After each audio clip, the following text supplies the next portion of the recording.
All right, welcome to another episode of Business Spotlight. I'm here with Daniel from nuREAL, who is dealing with stuff in the metaverse. So I'm very excited about this interview. Daniel's owned 5 companies, which will make this very valuable for all of our viewers. Welcome, Daniel. Hi, very nice to meet you. Great to have a chat before the call and get to know each other a little bit, and looking forward to answering your questions in the interview. Excellent, excellent. Let's start with your current business, nuREAL. I understand it's doing things in the metaverse. What's the business all about? Okay, so yeah, this is really exciting. In the metaverse, people are looking for use cases, and earlier in the year, we set up Luna One, which actually has use cases such as gaming, studying, shopping, and all of these things that people want to do in the metaverse. But nuREAL, we decided to pivot this business off, and essentially we're a metaverse entertainment company. So we have our own metaverse, and then we look to invite A-list artists to come and perform concerts within the metaverse. Wow. So this is not a really new concept, because you've got metaverses that exist, such as Decentraland and Sandbox, and some people are calling Roblox a metaverse. And concerts have been done by major artists such as Travis Scott, Ariana Grande, Justin Bieber. So there's some really big guys, but unfortunately, the likeness of the star is very cartoonish. It doesn't look like the actual person. Right. So this is the problem. I mean, if you're going to go to a concert and then watch your favorite artist as a cartoon character, essentially, the worst one, and no offense to him because I love him, Snoop Dogg, is the avatar of Snoop Dogg, looks basically like a Lego character. And so therefore it's very hard to have that connection, that human connection, because, in a situation, if you're going to meet a pop star, you would want to meet them in their true likeness. And that would be that human connection that you would feel. But if you're an avatar and they're an avatar that looks very weak, then you're not going to have that same connection. So with nuREAL, we've adopted very advanced techniques we call virtual production. And you can see on our website, we have an excellent example of that, where an artist will enter a booth surrounded by 120 cameras, 60 RGB cameras, 60 active infrared cameras, and some special lighting. And essentially, we can capture that in 4K. We can capture facial hair. We can capture everything about a hairstyle, the clothing, very, very detailed clothing. So yeah, I encourage anybody, have a look at the website and you'll see the behind the scenes. So then we take that 4K beautiful 360 avatar, we place it in a metaverse environment. So I can place that in a concert hall, I can place that in a listening room, a cafe, I can place that in any type of environment that I want. So we actually have artists that are saying, well, we really want to work with you guys, but I want the metaverse to be my metaverse. So then in that case, instead of me using the nuREAL metaverse, let's just take an artist as an example, which would be a very unrealistic one. Let's say the band Queen. Okay, that's not going to happen. That would mean that basically I would take those guys into the studio, do all of this recording, and then I could create a Queen metaverse. And that could include basically a museum with memorabilia. It could include a screening room with all of the interviews from the past. It could include a listening room where people can basically listen to those songs. Maybe there's some rare releases and bootlegs and things, and essentially create this Queen metaverse, so to speak. So we're actually in talks with a lot of major artists about wanting to do this. Some of the artists have had experience themselves personally, in virtual reality, and maybe that's gaming, like played poker and VR during COVID, etc. So people are sort of interested and very curious about the space. But again, the technology that we've had to date has meant that it's a very big compromise. So what nuREAL are doing is taking away any of that compromise and creating a highly realistic environment. So we can actually take a building and make a digital twin. So if, let's say, an artist owned a bar, we can recreate that bar in the metaverse. We can recreate the artist in the metaverse interacting with people within that bar, for instance. So this is, I guess, the closest that you could possibly get to the artist without actually physically being there. So there's a lot of benefits to that. Some of the benefits basically access.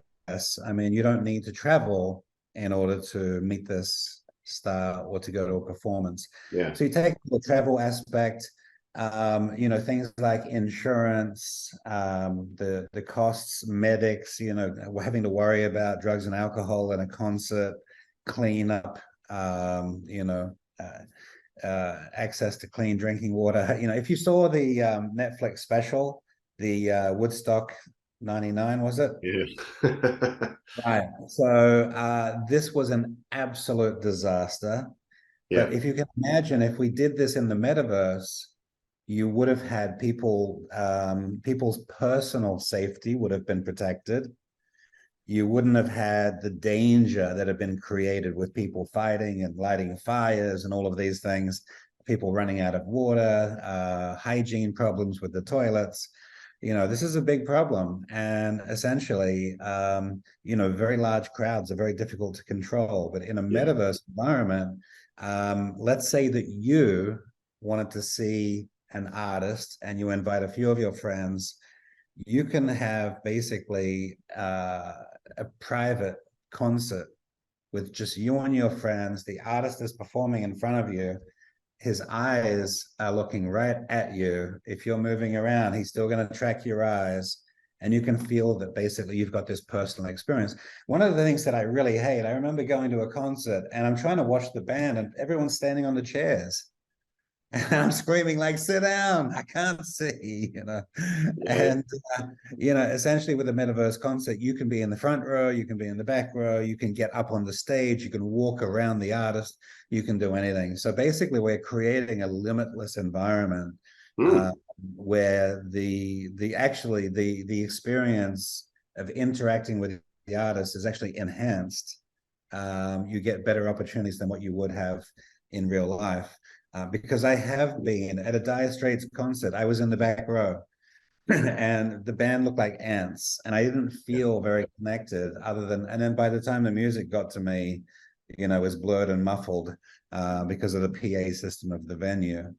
Whereas, in a metaverse environment, we have, 3D spatial sound and, you've got your headphones on and you're getting the perfect, audio experience. So yeah, it's completely blowing the doors off how people would attend an event, and in particular the thing that we're very excited is how people would attend a concert.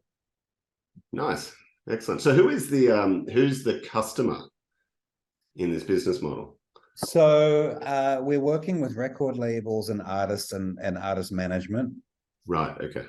But they're not really the customer, they're the partner. So we actually partner with these guys on a profit share basis. Okay. In that case, the customer really is the fan of the artist that we're working with. So as we work with more diverse acts, the demographics for us will obviously be enriched. So if I'm working with a country music star, and then a few months later I'm working with a rock star, and then a few months later I'm working with a rap star, then I'm building this beautiful membership group that can really go across all types of demographics. So yeah, that's it's very ambitious, but we do already have the relationships with the artists. We're already working on those things. In fact, just for the demonstration, we worked with an amazing artist called Belly, and he's a multi-platinum award-winning artist. He actually writes the hits for The Weeknd. So yeah, he's already got a lot of traction. So he actually came in and performed a song. We had another artist called Eliana. She performed a song in Arabic, which is really cool. And we also, in the same session, we had a specialist basketball trainer. He trains the NBA stars and, really I like saw that on special. the video. It was amazing. Yeah. So this guy, Johnny, from his company, Dribble Too Much, basically doing a basketball demonstration. And so these you saw, if you see the video, that's basically the capture process. Now, as we get down the line a month later, you'll put on Oculus headset, walk into a room, and then you will see this entire 360 experience, which again, you can walk around. You can walk around the back. You can be looking down at them. You can fly around them. You can do whatever you want. So it really does allow you to, get up on stage basically with your favorite artist and to be able to experience that. And you may be singing along. You might be dancing along as Daniel, how would you encourage not non-tech businesses, the majority of us, to think about the metaverse in relation to our businesses? Yeah, well, I think with any technology, people struggle to find use cases. When blockchain, first sort of got into the spotlight, people were thinking it's the be all and end all, that, any problem can be solved by blockchain. And not many people knew, what the technology really meant and how it could benefit a business.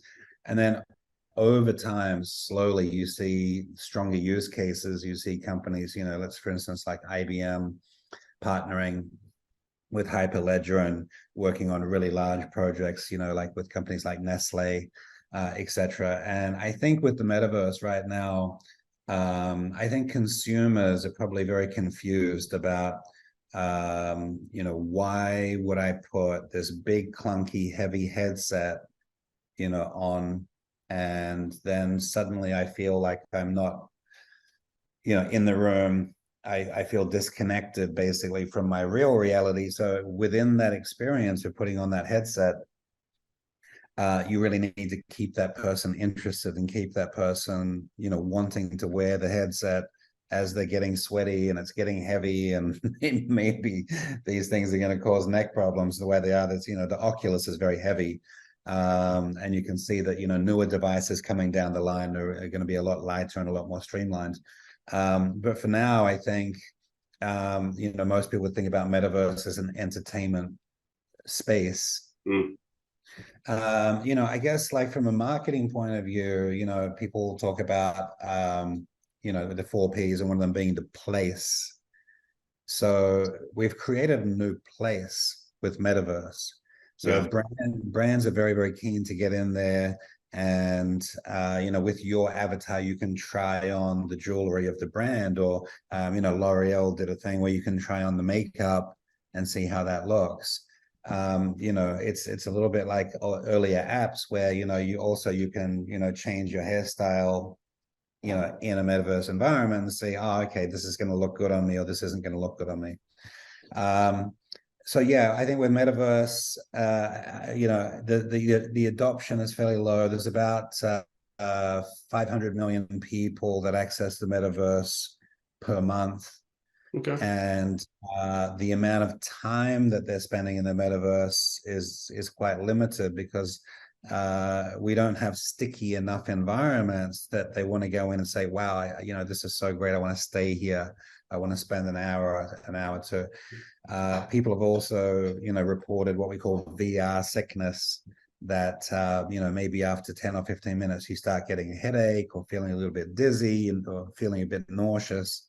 So I think to some degree, the technology needs to catch up a little in making the experience for people more comfortable, physically comfortable.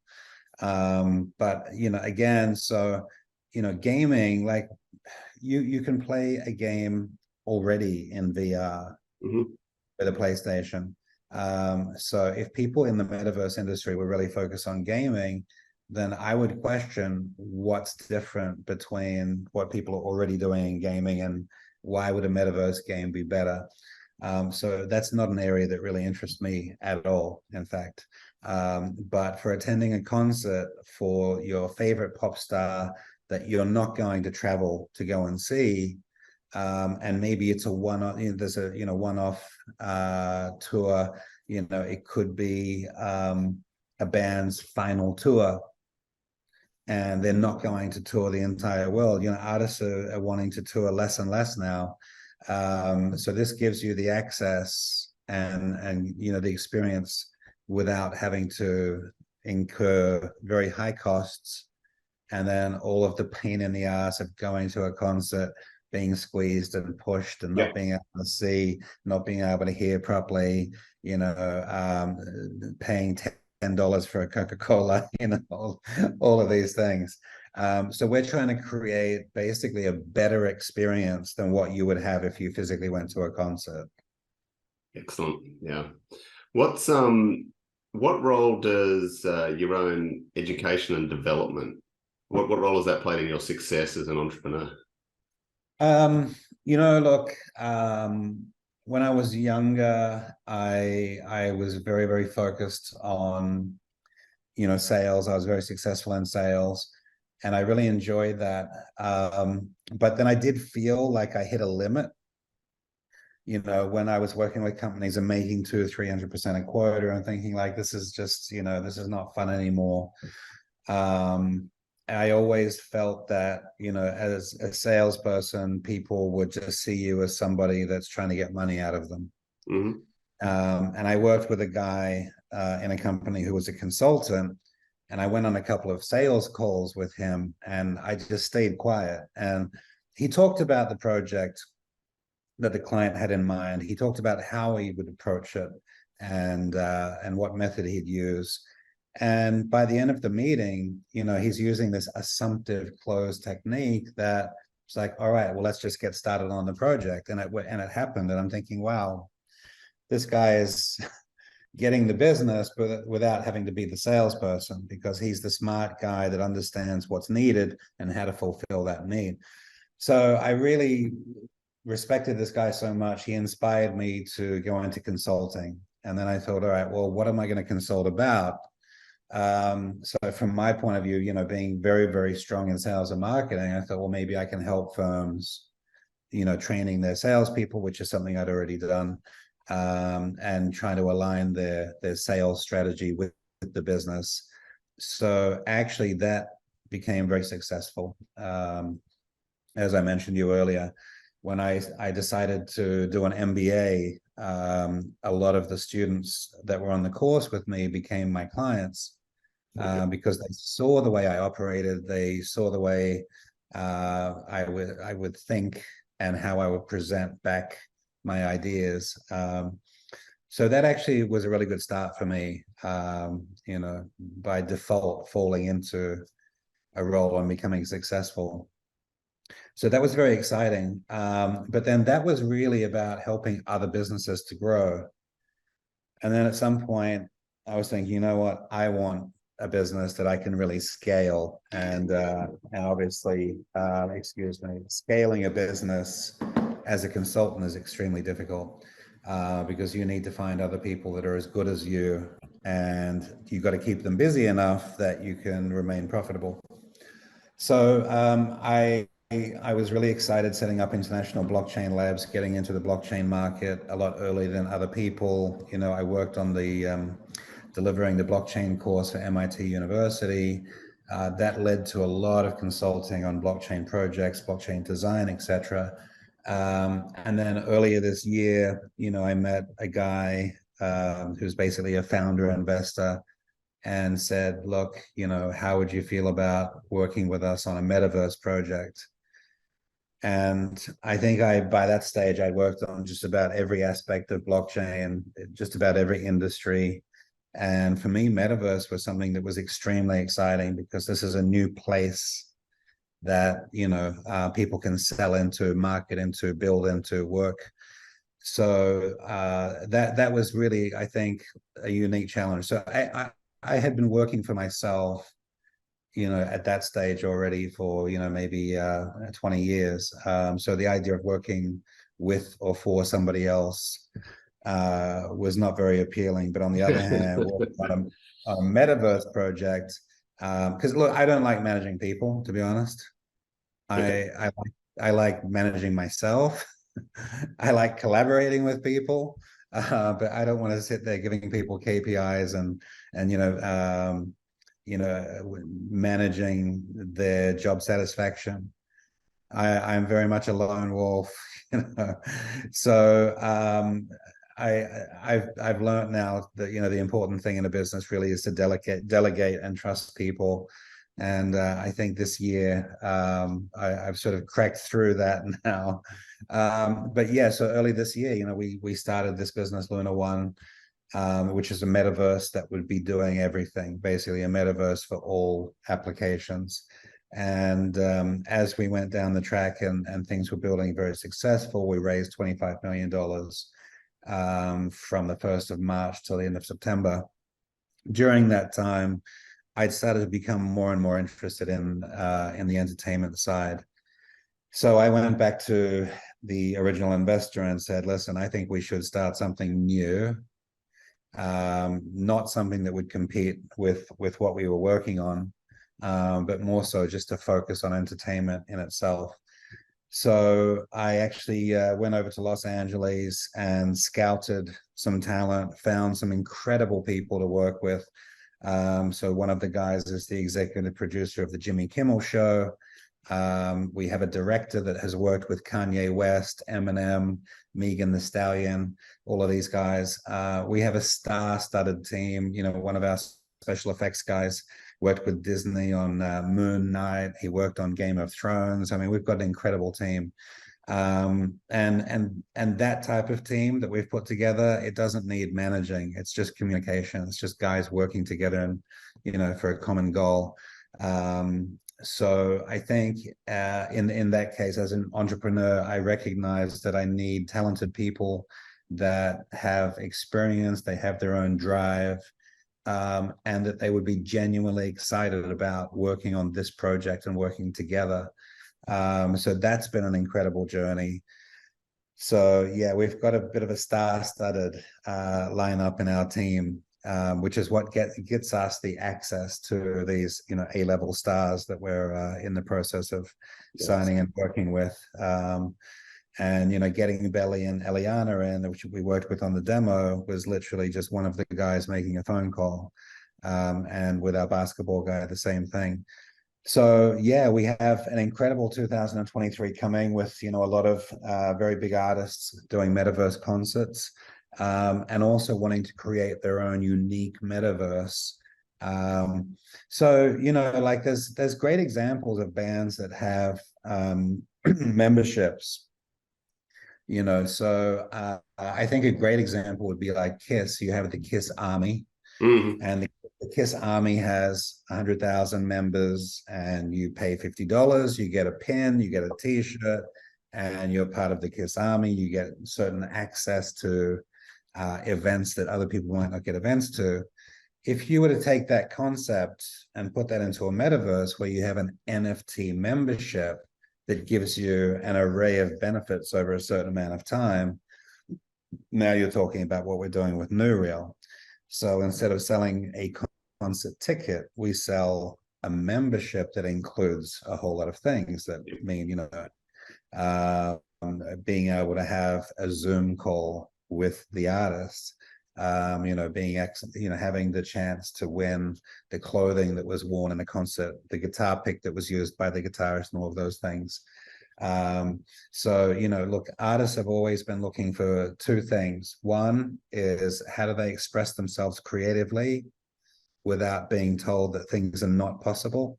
And that's something in the metaverse now. With technology, we can really create any concept that they want using virtual production. So virtual production differs very much from studio production and site production, on location. So we basically don't have any limitations about what we can do with virtual production. So first of all, the artist's dreams can come true. They can do whatever they want with their music video. And then, you know, second of all, for people going into the metaverse and putting on a headset, for instance, and watching that, they're now seeing something that wasn't possible as, when you watch MTV, you're staring at a flat screen. Yeah. And, I mean, I think everything that could be possibly done with a music video has been done. But now we have, this new form of media that, is fully immersive. So, you're using a number of sensors. We're trying down the track to plan. There are actually scent devices that you can buy, and then within a metaverse, they could trigger a certain smell. So, the smell for a concert might not be the best. It might be sweat, but if the concert was for shopping, you can smell perfumes, or you can smell when you're walking past McDonald's. So there's a lot of things on a sensory level. So you've got basically, first of all, you've got the visual aspect, but it's in 3D, so it's a much more realistic. Second of all, you've got sound, but this is sound now, again, more realistic, because as I walk closer to the artist performing, the volume's going to increase, just like it would in real life. Then you have haptic technology. So you can have a haptic glove, so that if another person also has that haptic glove, you could shake hands in the metaverse and you would really feel that. So do you remember, like, the first PlayStation 1, the haptic was that if you crashed the car, the vibrations would come. Yeah. So now this has gotten to the point, like with the movie Ready Player One, where you wear a haptic suit. And, so if what's the game that you play, laser tag, right? Laser tag, the only way you know that you've been shot really is that the light goes off, or a little vibration. But if you're wearing a haptic suit, then you would feel, a lot more realistic. Okay. Feel. So, if someone punches you in the stomach, you would feel like it was a punch in the stomach.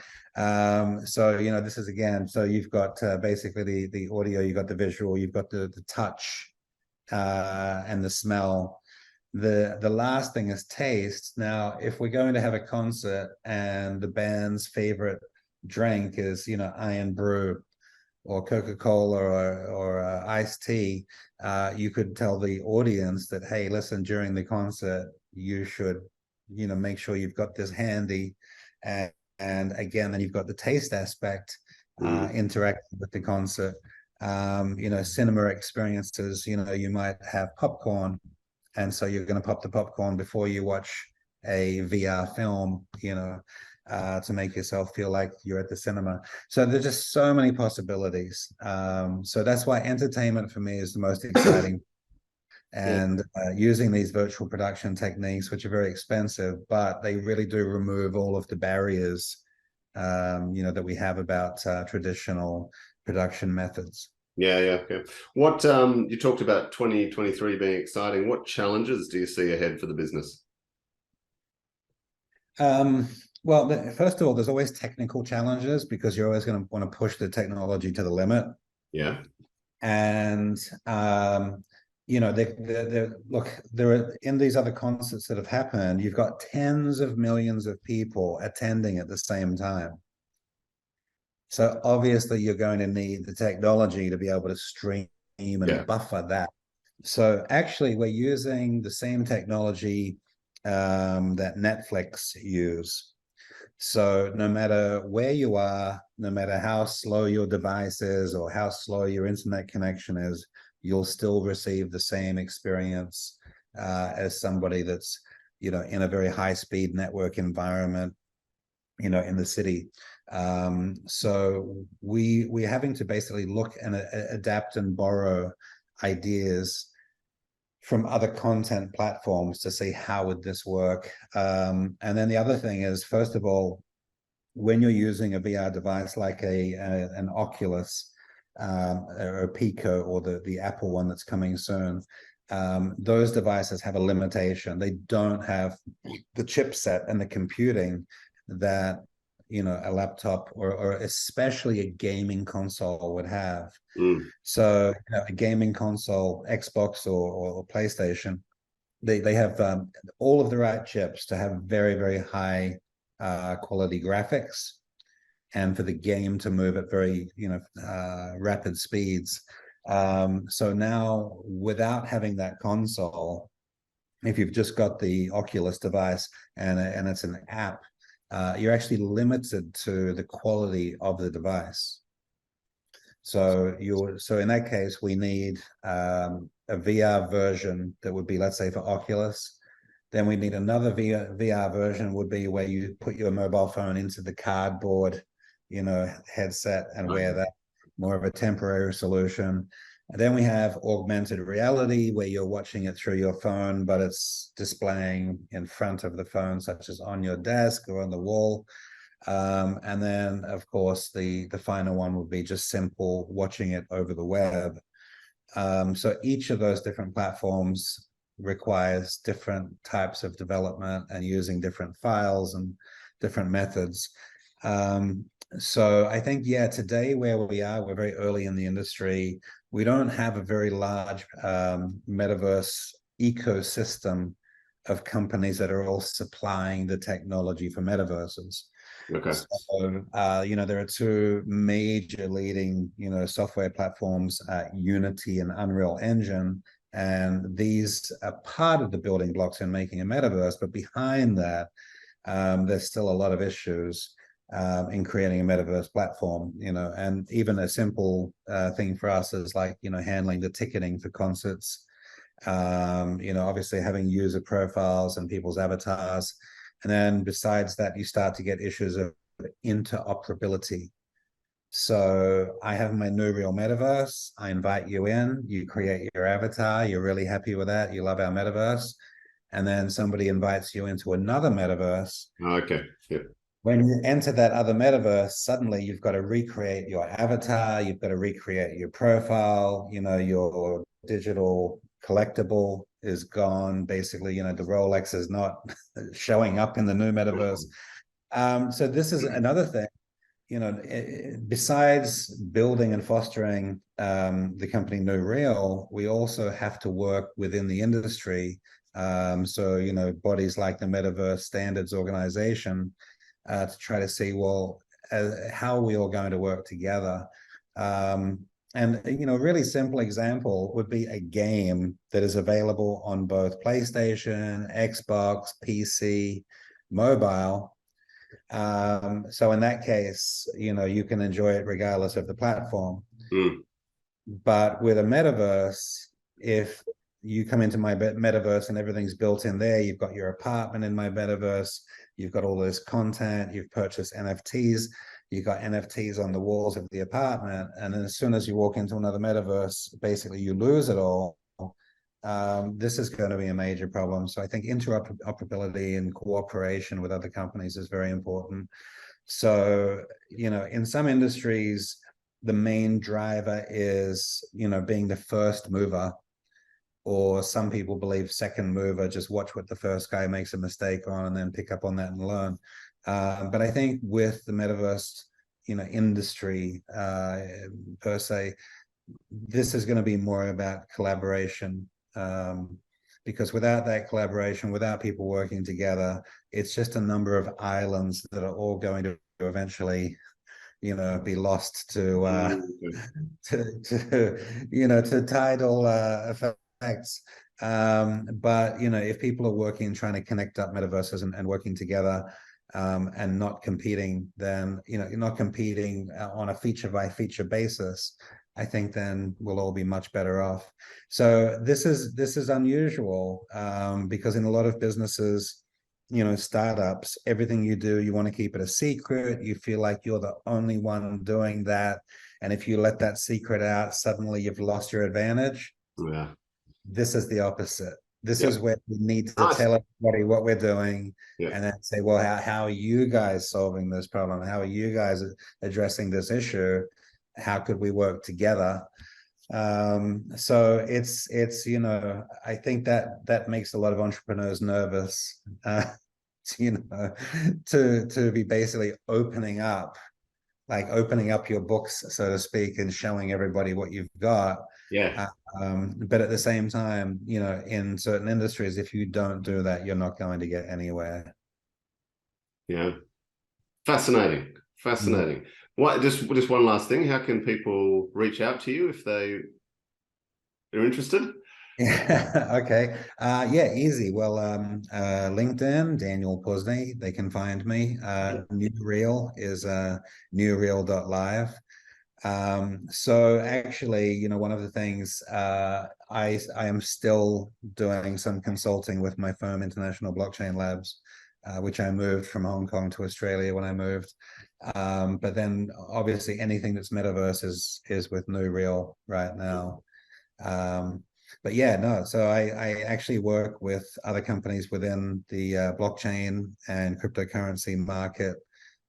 And those relationships and those partnerships have actually been able to help nuREAL and vice versa. So when I'm taking on a consulting project, I think about, you know, is there some benefit that this could bring nuREAL? And if not, then I probably would turn that away. And yeah, and then the other thing, man, just to quickly mention is you know, there's nobody with metaverse experience. You know, I can't go to a recruiter and say, right, I need some metaverse developers or something. So, you know, we're really pioneering. We need to train people rather than find people that already have the skills. So, you know, we are constantly reaching out to people and looking to find people that have, I guess, the passion and the mindset to want to take a risk, because, you know, I think some people consider this as a high risk industry. It's very early days, you know. If you look at what Facebook are doing, they're basically ruining the reputation of the metaverse market Right. by basically not being focused, losing billions of dollars, and having avatars that don't have legs, you know, things like that. Yeah. So yeah, it's a matter of all of us smaller companies that have a much better offering being able to break through and create the awareness that's Yeah. necessary. And I'm sure for the right people, that pioneering risk is attractive. So if you're out there, get in touch with Daniel. Yeah, Hey, exactly.